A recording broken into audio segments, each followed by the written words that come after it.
Hello everyone, I welcome you all. तो इस lecture में हम देखेंगे भैया द इंग्लिश के बारे में। ठीक है, तो शुरू करते हैं। ठीक है, टेलीग्राम चैनल आप हमारा ज्वाइन कर सकते हो। ठीक है, तो इस जो इंग्लिश है तो बेसिकली यहाँ पे आपको ऐसा कुछ ज़्यादा कंस्ट्रक्टिव देखने के लिए नहीं मिलेगा। आपका बहुत ही थोड़ी इन्फॉर्मेशन कंस्ट्रक्टिव देखने के लिए मिलेंगी। ठीक है, आने वाले चैप्टर्स में एक बहुत ही अच्छी तरीके से फील्ड बिल्टअप हो जाता है उनका एम्पायर, तो आपको बहुत अच्छी से यानी वो इंग्लिश क्या थे वो समझ में आने लगते हैं। लेकिन यहाँ पे जो फर्स्ट चैप्टर में एडवेंट ऑफ द यूरोपियंस में दिया है, तो बेसिकली ये कैसे आए और क्या हुआ, और ऐसी कुछ बहुत ज़्यादा इन्फॉर्मेशन नहीं दी है। ठीक है, यहाँ पे आपको कहाँ पे फोकस करने की जरूरत है, तो यहाँ पे आपको बहुत इंपॉर्टेंट फैक्चुअल डाटा दिया हुआ है। ठीक है, तो यानी स्टार्टिंग की ऐसी सिचुएशन उन्होंने दी है थोड़ी बहुत। ठीक है, तो आपको यहाँ पे बहुत ही फैक्चुअल जो पोर्शन है उस पे आपको क्या करना है, फोकस करना है। ये बात आपको ध्यान में रखनी पड़ेगी। यानी जहाँ पे डेट्स दिखेंगी, नेम दिखेंगे, ठीक है, और ऐसे डेट्स और ऐसे नेम्स रहेंगे भैया कि जो क्या हो जाएंगे, आपको मे बी याद नहीं रहेंगे, रिटेन होने में तकलीफ जाएगी। ठीक है, तो आपको अच्छी तरीके से याद रख के, ताकि अगर वो एग्जाम में आए तो आपका मिस ना हो। तो इस तरह से इस पोर्शन पे आपको काम करना है। ठीक है, तो इंग्लिश देखते हैं सबसे पहले। ठीक है, चलो फिर देखो भाई, charter of queen Elizabeth first basically कुछ नहीं था। अब क्या था सॉरी हाँ, अब क्या था कि जैसे आपको पता है कि पोर्तुगीज ने क्या किया था, जो सी ट्रेड रूट है वो खोज के निकाला था। ठीक है, और ऐसा नहीं था कि जो सी ट्रेड रूट है, ठीक है, उसकी इंफॉर्मेशन अभी किसके पास है भैया, पोर्तुगीज के ही पास है। और ऐसा नहीं था, ऐसा नहीं था। इसी वजह से क्या होता, जो सी रूट ढूंढ के उन्होंने निकाला है उसकी इंफॉर्मेशन और भी यूरोपियन कंट्रीज को लग चुकी थी, उसमें से ही था एक इंग्लिश। ठीक है, तो वहां पे क्या होता है कि मर्चेंट्स ऑफ बेसिकली कुछ जो मर्चेंट्स रहते हैं वो इकट्ठा आते हैं और मर्चेंट्स एडवेंचर्स करके एक कंपनी फॉर्म कर लेते हैं, या फिर खुद को बुलाते हैं भैया हम मर्चेंट एडवेंचर्स है। कब होता है ये? 1599 में होता है। ठीक है, एक ग्रुप फॉर्म कर लेते हैं, एक क्वीन एलिजाबेथ फर्स्ट के पास जाते हैं और कहते हैं कि हमें राइट्स चाहिए। किस लिए राइट्स चाहिए, क्या राइट्स चाहिए? तो ईस्ट साइड में या फिर ईस्ट एशिया में ट्रेड करने के हमें क्या चाहिए, राइट्स चाहिए। तो क्वीन एलिजाबेथ फर्स्ट क्या करती है, एक चार्टर इशू करती है दिसंबर 31 1600 को, और इनको राइट्स देती है कि जाओ जाके आप क्या करो, ईस्ट एशिया में ट्रेड करो। और यहाँ तक कि इनको 15 ईयर्स की मोनोपोली भी दे देती है। अब 15 ईयर्स की मोनोपोली यानी क्या होता है कि 15 साल तक कोई भी और कंपनी ईस्ट एशिया में जहां पे आप जा रहे हो, जैसे कि इंडिया में ईस्ट एशिया में, जस्ट कंसिडर करो कि ईस्ट एशिया में जहां पे जा रहे हो आप, ईस्ट एशिया में यानी in the sense east side में, ठीक है, यूरोप के ईस्ट साइड में एशिया में आप जा रहे हो, तो वहां पे 15 सालों तक कोई भी इंग्लैंड की कंपनी आके व्यापार नहीं कर पाएगी, क्योंकि हम आपको क्या दे रहे हैं, उसकी 15 साल तक मोनोपोली दे रहे हैं। ठीक है, तो बेसिकली ये कंपनी फॉर्म हो जाती है। अब फॉर्म होने के बाद इनका नाम रहता है governor and company of merchants of London trading into the East Indies, इनका नाम रहता है। ठीक है, अब क्या होता है, ये जो चार्टर इनको दिया गया रहता है, कब दिया है भाई, 1600 में। ठीक है, यही चार्टर 1609 में क्या होता है भैया, एक्सटेंड किया जाता है फ्रेश चार्टर से।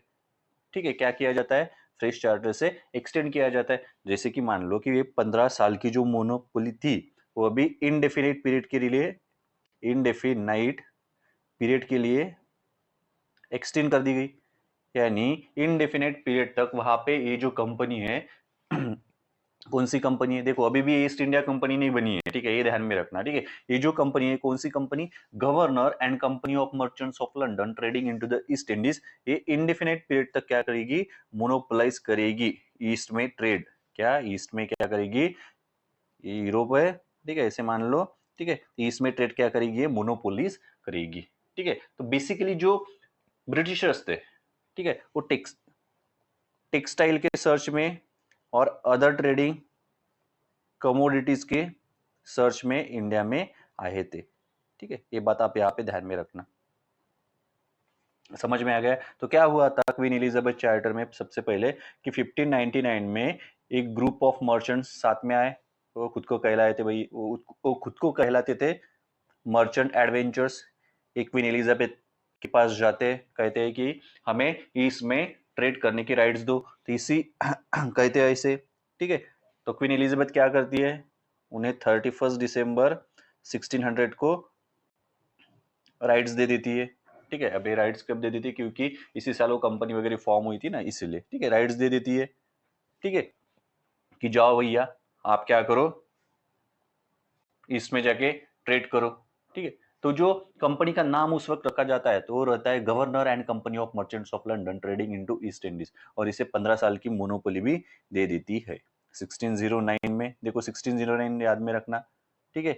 1609 याद रखना, 1608 में विलियम हॉकिंस भी आता है भैया, ठीक है। तो 1609 में क्या कर दिया जाता है कि ये जो मोनोपोली थी दी गई थी 15 साल के लिए, ये क्या इंडेफिनेट पीरियड के लिए एक्सटेंड कर दी जाती है और एक फ्रेश चार्टर निकाल के, ठीक है। तो English textile and other trading community के सर्च में इंडिया में आए थे, ऐसा स्पेक्ट्रम में तो भी दिया हुआ है, ठीक है। अब प्रोग्रेस देखते हैं इंग्लिश की कंपनी की कैसी कैसी क्या क्या हुई, ठीक है। तो आपको पता है कि हमने देखा था पोर्तुगीज के 16 पोर्तुगीज जब पढ़ रहे थे 1608 में कैप्टन विलियम हॉकिंस आता है जहांगीर के दरबार में, ठीक है। जहांगीर के दरबार में आता है तो ऐसे ही नहीं आ जाता है वो, ठीक है। उसे बहुत अपुस किया जाता है या फिर उसके आने में, ताकि वो जहांगीर के दरबार में कोर्ट में पहुंचे नहीं, इसके लिए बहुत रुकावटें भी डाल दी जाती है पोर्तुगीज अथॉरिटी और जो फादर पिनहेरियो थे उनकी तरफ से। लेकिन ये जैसा तैसा करके कहाँ पे पहुंच जाता है, जहांगीर के कोर्ट में आखिर पहुंच ही जाता है।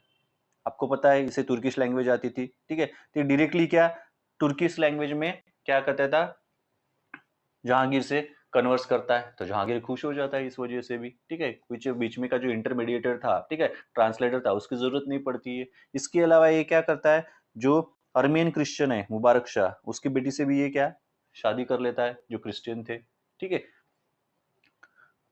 और तो इसे 1609 में फ्रेंडली रिसेप्शन भी दिया जाता है, यानी खाना वाना बहुत अच्छे तरीके से खिलाया जाता है, ठीक है। ये सभी देख के क्या इसे मनसबदार अब 400 करके अपॉइंट किया जाता है। 30,000 की इसकी सैलरी रहती है, हालांकि ये सैलरी इसको कभी रिसीव नहीं होती है, और इसे कुछ ट्रेड प्रिविलेजेस भी ग्रांट किए जाते हैं। अब ये सब देखकर क्या होता है, पोर्तुगीज ना खुश हो जाते हैं, ठीक है। तो जब 1611 में ब्रिटिशर्स की कुछ यानी इंग्लिश की कुछ शिप्स आ रही होती है, तो यहाँ पे 1611 में क्या कर लेते हैं भैया, यानी पोर्तुगीज जो है इस पे हमला कर देते हैं। ये सब देख के यहाँ पे थोड़ा क्लैशेस होते हैं ब्रिटिशर्स और पोर्तुगीज के बीच में। तो ये सब क्लैशेस होने के बाद ये जो रहता है, कौन रहता है, अपना विलियम हॉकिंस, ठीक है, तभी आगरा में रह रहा होता है। ये सब देख के भैया इसको डर लगता है और ये क्या भगता है। ये भगने के बाद क्या होता है कि आपको ये पता है जेम्स फर्स्ट था उस वक्त किंग इंग्लैंड का, ठीक है। जेम्स फर्स्ट क्या करता है कि 1612 में और एक को भेजता है, उसका नाम रहता है बेस्ट कैप्टन, कैप्टन बेस्ट, ठीक है। बेस्ट कैप्टन नहीं, उसका नाम रहता है कैप्टन बेस्ट। इसकी शिप रहती है भैया ड्रैगन एंड ओसिएंडर, ड्रैगन बड़ी थी, ओसिएंडर छोटी शिप थी, ठीक है। ये आता है और सीधा किससे भिड़ जाता है, सीधा भिड़ जाता है पोर्तुगीज से, और पोर्तुगीज को जो लताड़ते हैं, ठीक है, उसके बाद क्या हो जाते हैं, भग जाते हैं पोर्तुगीज। अब जो ब्रिटिशर्स की पावर है, ये सब देख के जहांगीर बहुत खुश हो जाता है। वो मानता है कि उसे लगता है पोर्तुगीज से भी वही भाई बढ़िया और है ये ब्रिटिशर्स। तो इसके बाद इनको ट्रेडिंग की प्रिविलेजेस क्या दी जाती है जहांगीर के द्वारा, ये 1612 वाला किस्सा होने के बाद। समझ में आ रहा है, ठीक है। अब देखो ये टाइम लाइन आपको ध्यान में रखना है, 1608, 1609, 1611, 1612, ठीक है। तो 1611 में जब थोड़े बहुत उनको ट्रेड प्रिविलेजेस मिल जाते हैं, ठीक है, तो ये जो अपने ब्रिटिशर्स थे ये मसूलीपट्टनम में क्या करते हैं, यानी साउथ ईस्टर्न साइड में यहाँ पे एक यानी फैक्ट्री नहीं एस्टेब्लिश करते, फैक्ट्री देर से करते, यहाँ से ट्रेड करना चालू कर देते, क्या कर देते, यहाँ से ट्रेड करना चालू कर देते हैं। मसूलीपट्टनम में फैक्ट्री भी एस्टेब्लिश करते लेकिन वो 1616 में करते हैं, ठीक है। उसके बाद 1612 में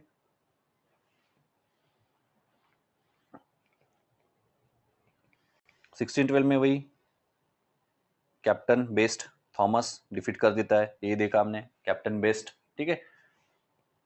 वो क्या करता है, डिफीट कर देता है पोर्तुगीज को, ठीक है। वो सूरत में बैटल हुई थी यहाँ पे, ठीक है। ये बात आप यहाँ पे ध्यान में रखना, ठीक है। ये सब देखकर वही जहांगीर इंप्रेस हो जाता है, ठीक है। यहाँ तक तो आपने देखा है, ओके, मैं बार बार रिपीट करूँ, शायद यहाँ तक हमने देख लिया, ठीक है। अब क्या होता है कि 1613 में, ये डेट्स पे ध्यान रखना है आपको, यहाँ पे कुछ कंस्ट्रक्टिव इन्फॉर्मेशन नहीं मिलेगी, हालांकि क्रोनोलॉजी पे आपको ध्यान देना है, और उस जो इंपॉर्टेंट नेम है उस पे आपको क्या करना है, ध्यान देना है। 1613 में क्या होता है कि फर्स्ट फैक्ट्री एस्टेब्लिश की जाती है ब्रिटिशर के द्वारा सूरत में, ठीक है। किसके अंडर में, थॉमस अर्लवर्थ के अंडर में, थॉमस अर्लवर्थ के अंडर में, ठीक है। यानी इंग्लिश की फर्स्ट फैक्ट्री कहाँ पे एस्टेब्लिश होती है? सूरत में। किसके अंडर में? थॉमस अर्लवर्थ में। उसके बाद 1615 में क्या होता है? 1615 में सर थॉमस रोई आता है भैया, सर थॉमस रोई आता है, ठीक है। फिर जेम्स फर्स्ट की किंग रहता है, तो जेम्स फर्स्ट का एम्बेसडर बनके किसके कोर्ट में आता है? वो जहांगीर के कोर्ट में आता है। किसके कोर्ट में आता है? जहांगीर के कोर्ट में आता है। किस लिए आता है? कुछ कमर्शियल ट्रीटी साइन करने के लिए आता है। कुछ कमर्शियल ट्रीटी साइन करने के लिए आता है। देखो भाई, इनकी डिप्लोमेसी चालू हो गई है ब्रिटिशर्स की, ठीक है। कमर्शियल ट्रीटी साइन करने के लिए आता है, लेकिन वो कुछ कमर्शियल ट्रीटी साइन नहीं कर पाता है, यानी कुछ ऐसा कॉन्क्लूसिव उनके मीटिंग्स में निकल के नहीं आता है, ठीक है। तो लेकिन इसे भला ही ये कमर्शियल ट्रीटी साइन करने में क्या नहीं होता है, सक्सेसफुल नहीं होता है, लेकिन कुछ परमिशन से निकाल पाता है फैक्ट्री सेटअप करने के लिए, कुछ परमिशन से निकल लेता है फैक्ट्री सेटअप करने के लिए। तो कहाँ कहाँ पे फैक्ट्री सेटअप करता है, यानी परमिशन मिलती है, ये इंपॉर्टेंट है, ठीक है। तो क्या है भैया? आगरा में, अहमदाबाद में और ब्रोच में। इस जगह फैक्ट्री सेटअप करने की परमिशन जहांगीर से ले लेता है, लेकिन कमर्शियल ट्रीटी साइन करने में क्या हो जाता है? अनसक्सेसफुल हो जाता है, ठीक है। अभी भी मैं कह रहा हूं कि आपको सिर्फ क्रोनोलॉजी पे ध्यान देना है, बाकी बहुत ऐसी कंस्ट्रक्टिव इंफॉर्मेशन इसमें नहीं है, ठीक है। नाम्स क्रोनोलॉजी, ठीक है। 1613 में फैक्ट्री सॉरी 1630 में फर्स्ट फैक्ट्री कहाँ पे एस्टेब्लिश की गई थी? सूरत में। किसके अंडर में? थॉमस अर्लवर्थ के अंडर में। 1615 में क्या हुआ था? सर थॉमस रेई आया था। कौन था सर थॉमस रेई भैया? किंग जेम्स फर्स्ट जो था उसका एम्बेसडर करके जहांगीर के कोर्ट में आया था। किस लिए आया था? तो कमर्शियल ट्रीटी कुछ साइन करने के लिए आया था, लेकिन कोई भी कमर्शियल ट्रीटी वो सक्सेसफुली साइन नहीं करवा पाता है, लेकिन कुछ जगह वो फैक्ट्री सेटअप करने की परमिशन जहांगीर से निकाल लेता है, ठीक है। तो कहाँ पे भाई? आगरा, अहमदाबाद और ब्रोच, ठीक है। उसके बाद देखो भैया, जो किंग चार्ल्स सेकंड रहता है, ठीक है, किंग चार्ल्स सेकंड, ये क्या कर लेता है? पोर्तुगीज की प्रिंसेस रहती है कैथरीन, पोर्तुगीज प्रिंसेस कैथरीन इससे शादी कर लेता है। क्या कर लेता है? इससे शादी कर लेता है। अब जैसे ही इससे शादी कर लेता है, ठीक है, तो बॉम्बे तो किसके अंडर में था उस वक्त? बॉम्बे था अपने पोर्तुगीज के अंडर में। जैसे ये जैसे ये शादी कर लेता है, तो बॉम्बे इनको एज ए डाउरी करके गिफ्ट में मिल जाता है। कब? 1662 में। कब मिलता है? 1662 में। किंग चार्ल्स सेकंड जब पोर्तुगीज प्रिंसेस कैथरीन से शादी करता है, तब उसे पोर्तुगीज के द्वारा बॉम्बे एज ए डाउरी में गिफ्ट दिया जाता है 1662 में। अब जब ये मिलने के बाद ये जो बॉम्बे ये ईस्ट इंडिया कंपनी को ये रेंट पे दे देता है।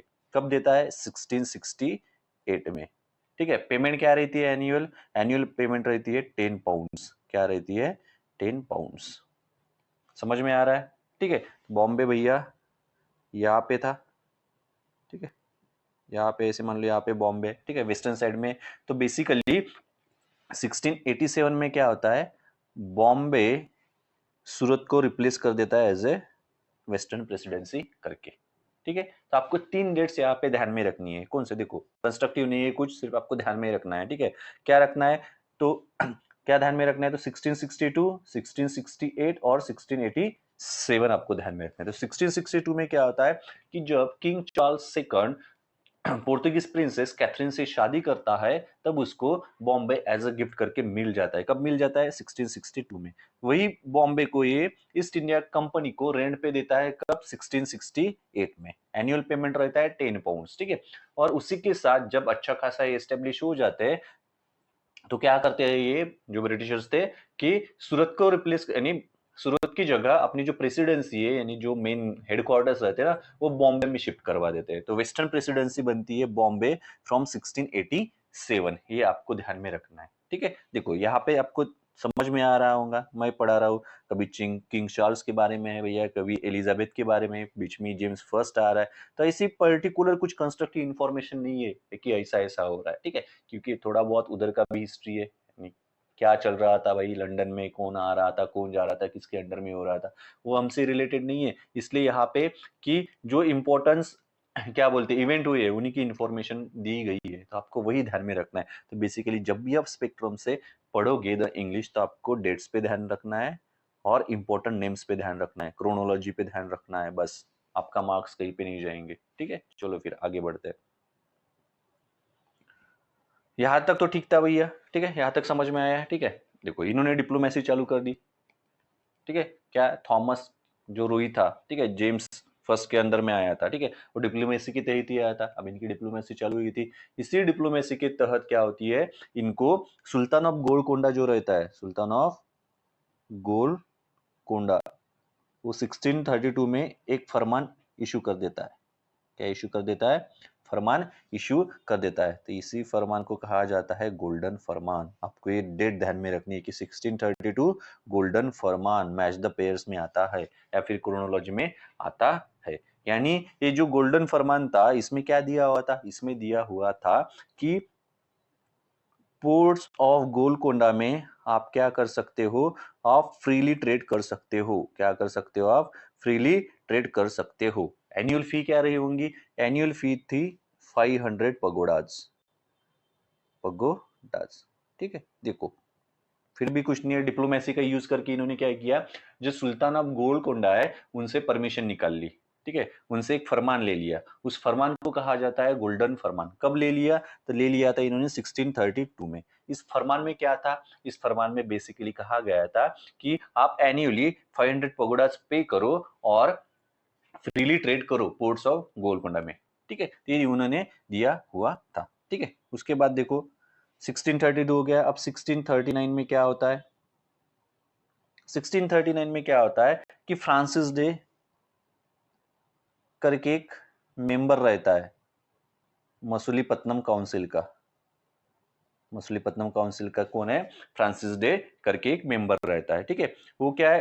फ्रांसिस डे मेंबर है, तो ये बेसिकली ब्रिटिश मर्चेंट था। क्या था? ब्रिटिश मर्चेंट था। ठीक है, एक ब्रिटिश मर्चेंट रहता है फ्रांसिस डे। तो जो ब्रिटिश मर्चेंट है वही मसूलीपट्टनम काउंसिल का क्या रहता है? मेंबर भी रहता है। ठीक है, तो ये क्या करता है? रूलर ऑफ चंदागिरी से, ruler of Chandragiri, ruler of Chandragiri से क्या लेता है? ले लेता है एक परमिशन ले लेता है। वो परमिशन क्या रहती है? वो परमिशन रहती है मद्रास में जो भी इनकी फैक्ट्रीज है, ठीक है, मद्रास में, उनको फोर्टिफिकेशन करने की। फोर्टिफिकेशन यानी देखो भाई, फोर्टिफिकेशन हो गया है जो मैं ड्रॉ कर रहा हूँ। ठीक है, फोर्टिफिकेशन करने की परमिशन ले लेता है। कहाँ पे? जो मद्रास में फैक्ट्री है वहां पे। ठीक है, तो यही मद्रास में जो फोर्टिफिकेशन किया जाता है, बाद में इसी को कहा जाता है फोर्ट सेंट जॉर्ज। क्या कहा जाता है? फोर्ट सेंट जॉर्ज कहा जाता है। और ये जो फोर्ट सेंट जॉर्ज है, ये साउथ में मसूलीपट्टनम को रिप्लेस कर देता है। किस लिए? पहले सबसे यानी सदर्न प्रेसिडेंसी कौन सी थी सबसे पहले? मसूलीपट्टनम थी। ठीक है, अब उसको किसने रिप्लेस किया है? फोर्ट सेंट जॉर्ज ने रिप्लेस किया है। ठीक है, जैसे कि वेस्टर्न प्रेसिडेंसी सबसे पहली कौन सी थी? सूरत थी, बॉम्बे ने उसको रिप्लेस कर दिया 1687 में। सेम उसी तरह 1639 में क्या कर लेता है जो फ्रांसिस डे है, रूलर ऑफ चंद्रागिरी से क्या कर लेता है? अपने यानी जो भी मद्रास में फैक्ट्रीज है उसे फोर्टिफिकेशन करने की परमिशन ले लेता है। वो परमिशन लेने के बाद कुछ सालों बाद, इमिडिएटली नहीं हुआ होगा, ठीक है, कुछ देर बाद क्या होता है, उसे फोर्ट सेंट जॉर्ज कहा जाता है। यही फोर्ट सेंट जॉर्ज जो है भैया, ये मसूलीपट्टनम को रिप्लेस कर देता है सदर्न प्रेसिडेंसी करके। ठीक है, समझ में आ रहा है? ओके, चलो फिर आगे बढ़ते। इसी के अलावा क्या होता है, वेरियस जगह फैक्ट्रीज एस्टेब्लिश करने में इंग्लिश क्या कर देते हैं? चालू कर देते हैं। जैसे कि हरिहरपुर महानदी डेल्टा में आपको मिलेगा, एंड बालासोर जो कि उड़ीसा में है। यहाँ पे 1633 में क्या करते हैं? इंग्लिश फैक्ट्री एस्टेब्लिश करते हैं। ये बहुत ही इंफॉर्मेटिव है। ठीक है, जो भी डेट से फैक्ट्रीज वगैरह बता रहा हूँ ना, ये आपको जैसे कि तैसे रिटेन होने को होना। ठीक है, हम जो इंग्लिश पढ़ रहे हैं इसमें कंस्ट्रक्टिव कुछ भी नहीं है, आपको सिर्फ क्रोनोलॉजी पे ही ध्यान देना है, बाकी कुछ भी नहीं। ठीक है, एनीवे आगे बढ़ते हैं।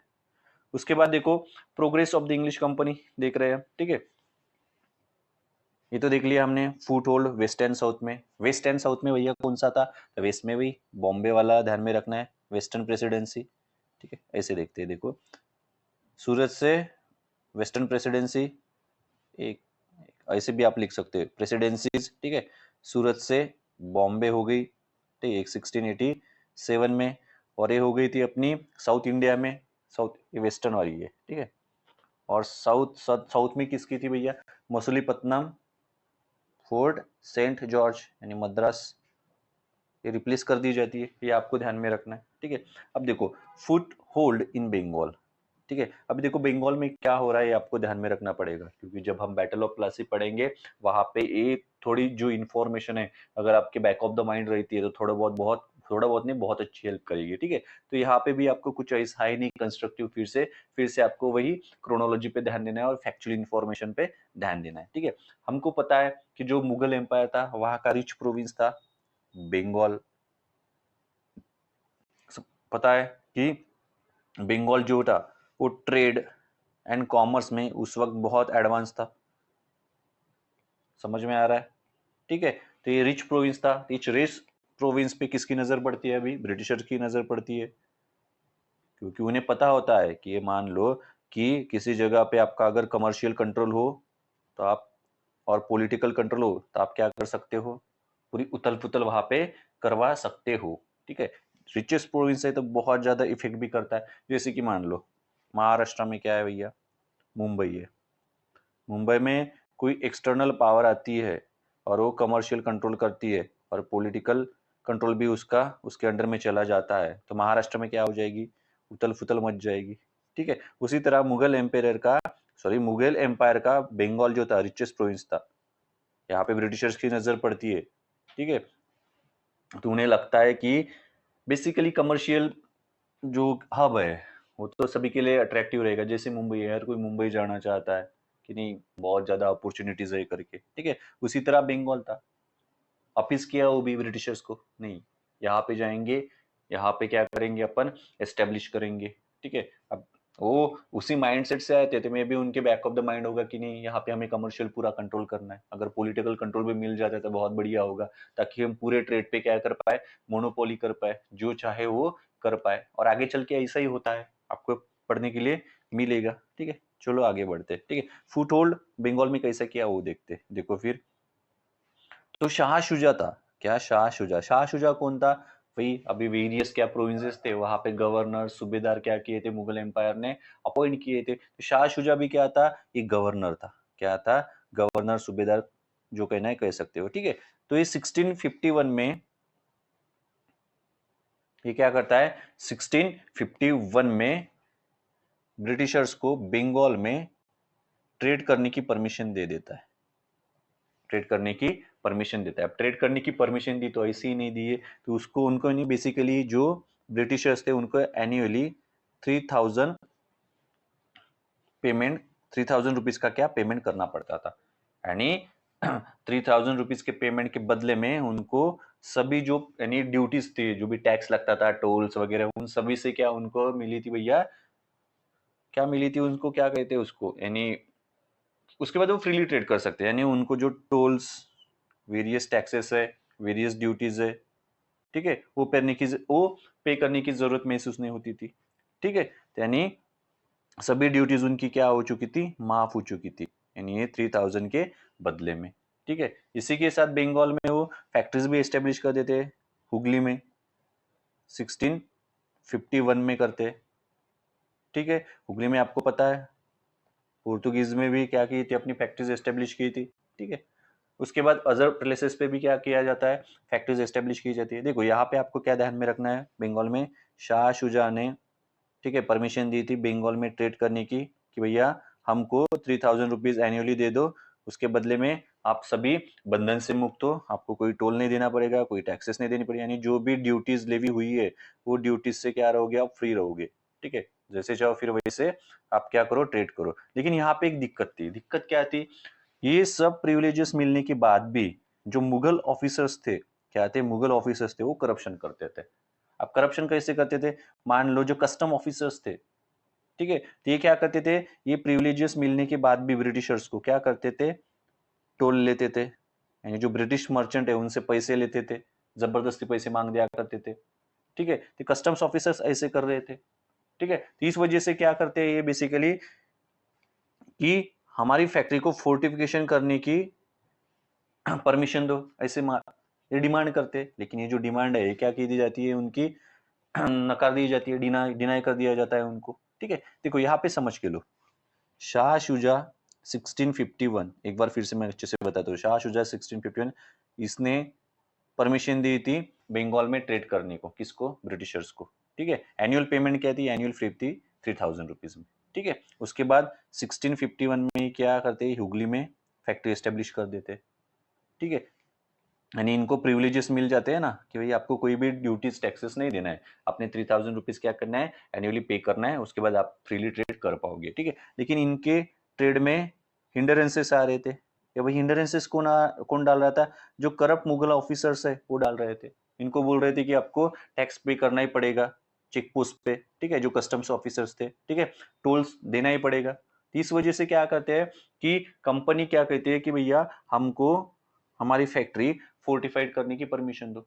अब फोर्टिफाइड करने की परमिशन क्यों मांग रहे थे, तो उनको लगा था कि अगर हम टोल देते नहीं है, ठीक है, वहां से अगर निकल के चले आते, टोल नहीं देते, अगर मान लो कि इन्होंने कुछ किया, तो हमारे पास क्या होंगी, फैक्ट्री फोर्टिफाइड होगी, तो हम क्या कर पाएंगे, हमारी फैक्ट्री को सेव कर पाएंगे, यानी जान और माल दोनों को बचा पाएंगे, ठीक है। तो ऐसा इनका तर्क था, समझ में आ रहा है, ठीक है। तो उसके बाद क्या होता है, ये सब करप्शन चल रहा होता है, यानी एक्स्ट्रा पैसे ड्यूटीज पे करने के बाद भी क्या बोलते लिए जा रहे थे ब्रिटिश मर्चेंट से, ठीक है। तो विलियम हेजेस करके रहता है governor of company in Bengal, देखो गवर्नर ऑफ कंपनी ये ध्यान में रखना है, ठीक है। रॉबर्ट क्लाइव अलग था, ये अलग था, ठीक है। यानी कंपनी जो थी उसका जो गवर्नर ऑफ बंगाल था, ठीक है, कंपनी बेसिकली एक कंपनी एस्टेब्लिश की दी थी, ठीक है। इसका governor of the company in Bengal था, कौन था, विलियम हेजेस, क्या था, विलियम हेजेस, ठीक है। ये शाइस्ती खान के पास जाता है। अब देखो भाई, शाह शुजा था, अब कौन है, शाइस्ते खान है, ठीक है। 1682 में, वो था 1651 में, ठीक है। तो इसलिए बोला कि कंस्ट्रक्टिव नहीं है, बहुत सारा गैप्स है, ठीक है, लूपहोल्स आपको मिलेंगे, तो आपको सिर्फ क्रोनोलॉजी और कीवर्ड्स पे ही फोकस करना है, ठीक है। तो 1682 में जाता है और बोलता है कि हमारे साथ ऐसा ऐसा अन्याय हुआ है, आप क्या करो, आप हमें जो भी कंपेंसेशन है वो दो, इन्होंने तो हमें लूटा है, हमने 3000 रुपीज फीस भी दी है, इसके अलावा भी हमसे और पैसे रेटे जा चुके हैं, तो आप हमें वो दे दो। अपना ग्रीवेंसेस लिख के जाता है कि भैया ये हमारी ग्रीवेंसेस है, इसको आप रिड्रेस करो, रिड्रेसल दो, हमें न्याय दो, ठीक है। लेकिन शाइस्ते खान मानता नहीं है, शाइस्ते खान मानता नहीं है, थोड़ी क्या हो जाती है भैया, क्लैशेस हो जाते हैं थोड़े बहुत, ठीक है। अब क्लैशेस होने के बाद ऐसे में क्या करते हैं कि ये जो क्या बोलते हैं, ये जो इन्फॉर्मेशन रहती है वो मुगल्स के पास चल जाती है, मुगल्स के यानी मुगल एम्पायर के पास जाती है, और मुगल एम्पायर क्या कर देता है, फिर ऑर्डर देता है कि भाई ये जो है कौन, इंग्लिश है, इनको हुगली से निकालो, सेट करो हुगली को, इनको लताड़ो और निकाल दो। तो अक्टूबर 86 में ऐसा ही होता है भैया, 1686 में इंग्लिश को वहां से भगा दिया जाता है, कहाँ से, हुगली से, समझ में आ रहा है। अब ये भगा देने के बाद ऐसे तो है नहीं इंग्लिश की चुपचाप निकल जाते, ठीक है। ये भी क्या करते हैं, जो मुगल एम्पायर है, ठीक है, उनके खिलाफ थोड़ा बहुत एक्शन लेते हैं, जैसे कि थोड़ी बहुत छोटी मोटी रेड्स कर लेते हैं। कहाँ पे रेड करते हैं, यानी इंपीरियल फोर्ट्स था थाना में, ठीक है, वहां पे रेड कर देते, ठीक है। हिजली में जो इस मिदनापुर में, ठीक है, मुगल फोर्टिफिकेशन के ऊपर हमला कर देते, ठीक है, जो बालासोर में। ऐसी थोड़ी बहुत काउंटर अटैक वो करते हैं, लेकिन वो बहुत ज्यादा स्केल पे नहीं होता है, क्योंकि इनको ऑलरेडी हुगली से अब क्या कर दिया है, मुगल एम्पायर ने भगा दिया है, ठीक है। अब भगा दिया है, लेकिन जो बिजनेस है, जो ट्रेड है, वो तो छोड़ नहीं सकते, इसलिए कंपनी का एक एजेंट आता है। अब कौन आता है, जॉब चार्नॉक। देखो मैं फिर से कह रहा हूँ, कंस्ट्रक्टिव बहुत ज्यादा कुछ नहीं है, आपको क्या करना है, खाली कीवर्ड्स पे, यानी जो इंपॉर्टेंट नेम्स थे। अभी कौन था, विलियम हेजेस था, यहाँ पे देखो, यहाँ पे कौन था पहले, William Hedges, company in governor, governor of company in Bengal, ठीक है। अब कौन आया, जॉब चार्नॉक आ गया, ठीक है। वो कंपेंसेशन लेने के लिए गया था, लेकिन उसको लताड़ दिया गया, तो जॉब चार्नॉक आता है। अब जॉब चार्नॉक आता है, वो क्या, ये कंपनी एजेंट करके आता है अभी, जॉब चार्नॉक, और यह निगोशिएशन चालू कर देता है मुगल एम्पायर के साथ। और इस निगोशिएशन में फिर थोड़ी बहुत अच्छी वार्तालाप होती है, थोड़ा बहुत अच्छे से कम्युनिकेशन कर पाता है, तो इस कम्युनिकेशन में क्या, फिर से उनको क्या दिया जाता है, जाओ भाई, जो आपको प्रिविलेजेस मिले थे, ठीक है, यानी 3000 रुपीज में एनुअल फीस में, ठीक है, वो क्या प्रिविलेजेस जाके आप एंजॉय करो, ऐसी परमिशन उनको दी जाती है। और ये क्या कर लेते भैया, जो सुतानुती प्लेस है, ठीक है, वहां पे आके फिर से बैठ जाते हैं और अपना ट्रेड चालू कर देते हैं, ठीक है। और क्या कर देते हैं, अपना ट्रेड चालू कर देते हैं, ठीक है। आपको यहाँ पे देखना है, शाह शुजा 1651, ठीक है, 3000 rupees annual payment, William hedges, William hedges ध्यान में रखना है, विलियम हेजेस क्या रखना है आपको ध्यान में रखना है। उसके बाद जॉब चार्नॉक आपको ध्यान में रखना है, ठीक है। जॉब चार्नॉक क्या था भैया, कंपनी एजेंट था, ये आपको क्या करना है यहाँ पे ध्यान में रखना है। उसके बाद क्या होता है, एक जमींदार रहता है बर्धमान डिस्ट्रिक्ट में। बर्धमान डिस्ट्रिक्ट में एक जमींदार है। जमींदार कौन है, शोभा सिंह है। कौन है, शोभा सिंह। अब ये शोभा सिंह क्या करता है, रेबेल कर लेता है। अब उस थोड़ा बहुत रेबेलियन में क्या होता है कि जो इंग्लिश की फैक्ट्रीज वगैरह है, ठीक है, इसको नुकसान हो जाता है थोड़ा बहुत, मान लो, ठीक है। वो फेरुशियस हो जाता है, इंग्लिश को भी कनपट देता है, लताड़ देता है, थोड़ा बहुत हो जाता है, ठीक है। अब ये होने के बाद ये सब देख के, ठीक है, इनको क्या मिल जाता है, एक बहाना मिल जाता है। किनको, ब्रिटिशर्स को। देखो अभी ये सब हो रहा है, हमें हम हमारा जो ट्रेड है उनको सिक्योर करने के लिए हमें फोर्टिफिकेशन करना ही पड़ेगा हमारी फैक्ट्री का। और इसी के फिराक में ये थे पहले से। अभी तो इनको भैया पूरा चांस मिल गया।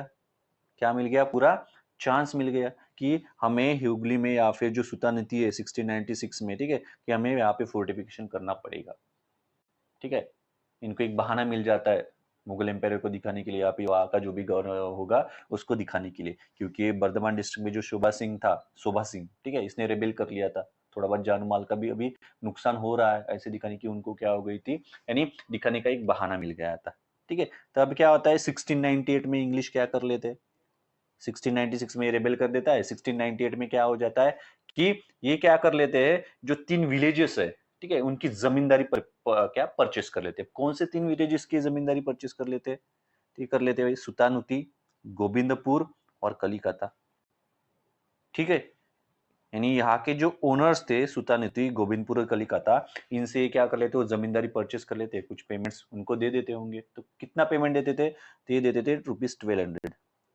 यानी साल भर के लिए इन्होंने क्या कर लिया, 1200 रुपए दे दिए उनको, और उनकी जो जमींदारी है वो परचेस कर ली, ठीक है। अब ये परचेस करने के बाद इनको क्या कर देते हैं, फोर्टिफाइड कर देते हैं। क्या कर देते हैं, ऐसे फोर्टिफिकेशन कर देते हैं, ठीक है। इसी फोर्टिफिकेशन को बाद में कहा जाता है फोर्ट विलियम। क्या कहा जाता है, फोर्ट विलियम।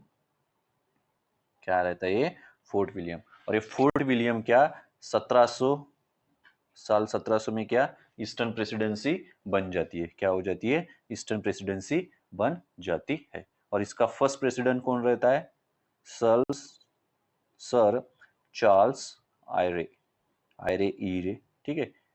ये क्या है, इसका फर्स्ट प्रेसिडेंट। समझ में आ रहा है, ठीक है। आपको देखो क्रोनोलॉजी पे ही ध्यान देना है, बाकी कुछ भी नहीं है, ठीक है। क्या हुआ था शाह शुजा से लेके, उस पे थोड़ा ध्यान दो, ठीक है।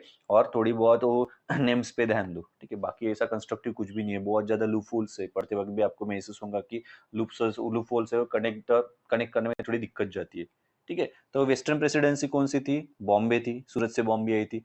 सदर्न प्रेसिडेंसी कौन सी थी, मछलीपट्टनम से लेके जॉर्ज मद्रास में थी, फोर्ट सेंट जॉर्ज, ठीक है। अब ईस्टर्न प्रेसिडेंसी कौन सी थी, फोर्ट विलियम, ठीक है। ये सुतानुती, कलिकता और गोविंदपुर, ठीक है, इन 3 विलेजेस को क्या फोर्टिफाइड करके, ठीक है। बेसिकली कलकत्ता ही था, क्या था ये, कलकत्ता ही था, ठीक है। ये तीन विलेज मिलकर, ठीक है।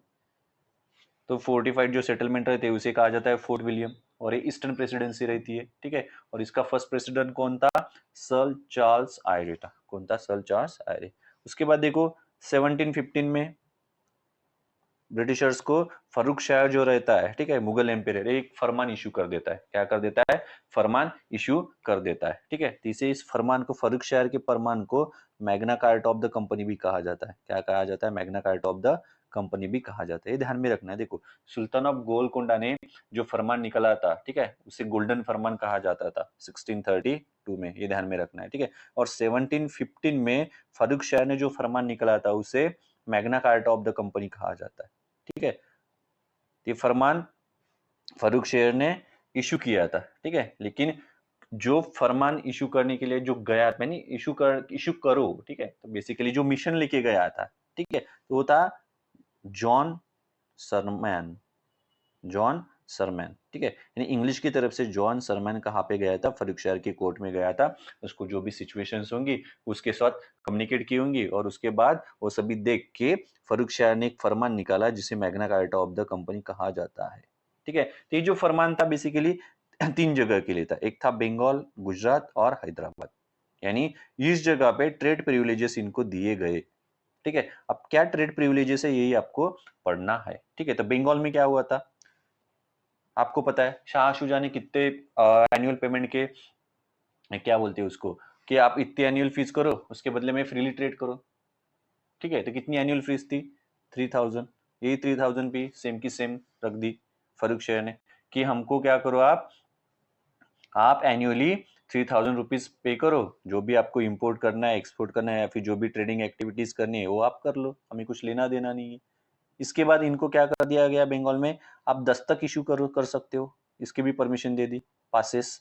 ठीक है, अब दस्तक यानी पासेस क्या होता है, मान लो कि एक कंपनी है, ठीक है, यहाँ पे मुझे दस्तक दे दी, पास दे दी, तो ये पास मैं अपने साथ लेके जाऊंगा, कहीं पे जाऊंगा तो मुझे टोल या फिर जो भी ड्यूटी है वो पे करने की जरूरत नहीं पड़ेगी, क्योंकि कंपनी ने ऑलरेडी पैसा पे कर दिया है और मेरे पास ये पास है कंपनी के द्वारा इशू की गई।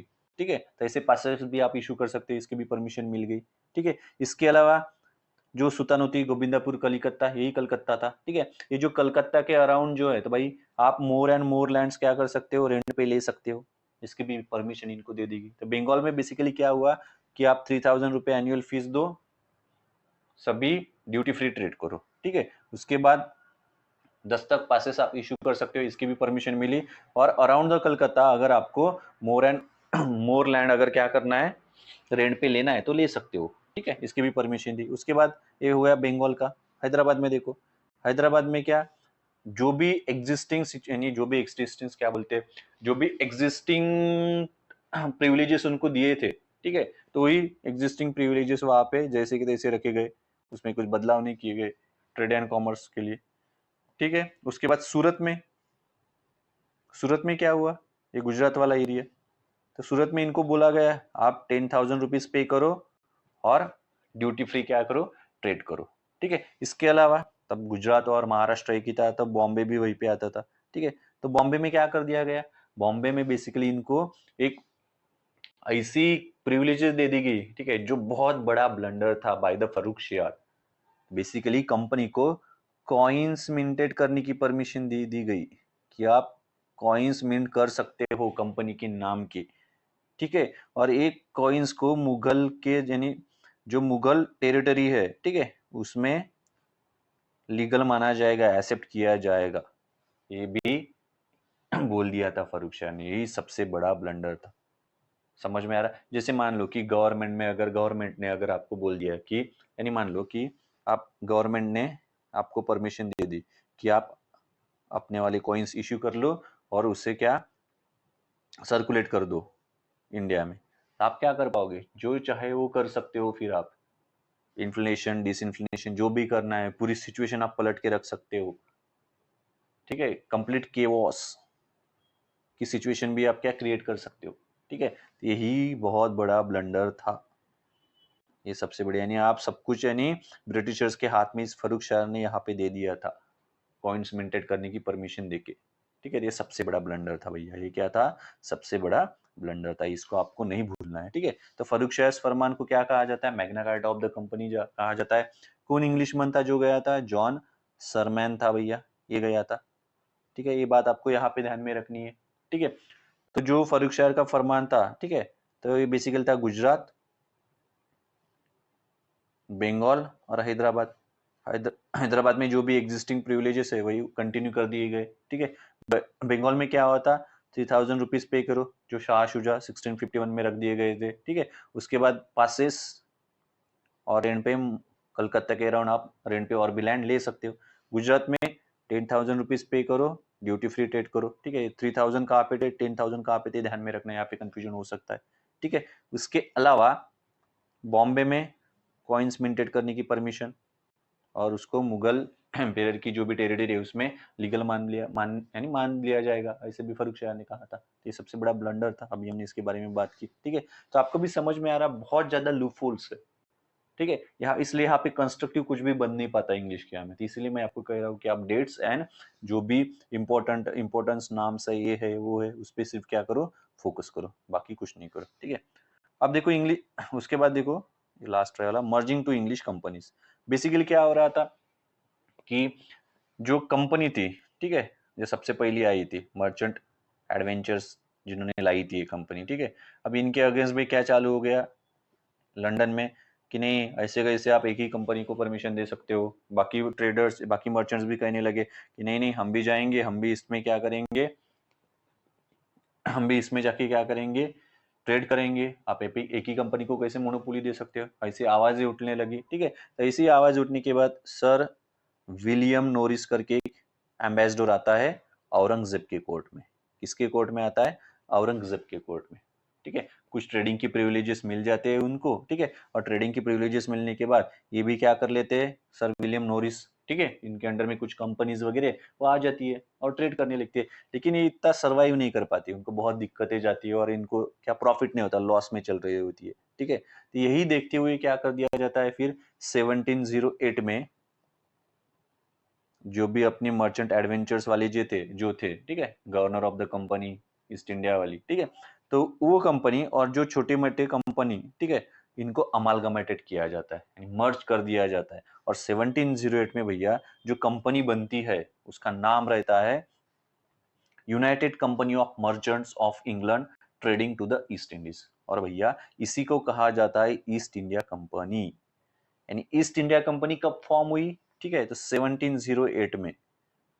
छोटी मोटी कंपनी और जो मर्चेंट एडवेंचर्स थे, ठीक है, जो सबसे पहले आए थे, उनकी कंपनी और जो छोटी मोटी कंपनी थी उनको अमालगमेटेड करके जो कंपनी बनती है उसे कहा जाता है ईस्ट इंडिया कंपनी, ठीक है। इस 1708 में फॉर्म होती है और 1873 तक रहती है। उसके बाद द क्राउन टेक ओवर कर लेता है, ठीक है। इनके सभी प्रिविलेजेस निकाल दिए जाते हैं इनके हाथ से, ठीक है। तब तक ये इंडिया में क्या कर लेती है, पॉलिटिकल पावर को एस्टेब्लिश कर देती है। क्या कर देती है, पॉलिटिकल पावर तब तक ये इंडिया में एस्टेब्लिश कर देती है अपना। समझ में आ रहा है, ठीक है। आई होप कि आपको समझ में आया होगा, ठीक है। तो बेसिकली बहुत ज्यादा कंस्ट्रक्टिव इन्फॉर्मेशन है, फैक्चुअल है, ठीक है। यानी कंस्ट्रक्टिव नहीं है कुछ, बहुत ज्यादा फैक्चुअल इन्फॉर्मेशन है। ऐसे बहुत से लूपहोल्स मिलेंगे, थोड़ी कनेक्ट करने में दिक्कत भी जाती है, इसलिए मैंने उस ओरिएंटेशन से आपको बताया ताकि आपको सिर्फ वो फैक्ट्स और जो भी इंफॉर्मेशन है वो क्या रिटेन हो पाए, ठीक है। वो जरूरी है। आने वाले जैसे हम प्रोग्रेस करेंगे उस प्रोग्रेस के दरमियान आपको बाकी सारी चीजें उन्होंने बेसिकली कैसे वो एस्टेब्लिश होते गए या फिर क्या हुआ क्या नहीं किया उन्होंने, तो सभी चीजें आपको क्रिस्टल क्लियर हो जाएंगी। लेकिन यहाँ पे थोड़ा आपको डॉट्स कनेक्ट करने में दिक्कत जा सकती है, तो बेटर रहेगा कि क्या करो आप फैक्चुअल इन्फॉर्मेशन पे फोकस करो, उसे कैसे रिटेन किया जा सकता है। आई होप कि मैंने यहाँ तक सब्जेक्ट के साथ जस्टिस किया होगा, ठीक है। See you soon, have a good day.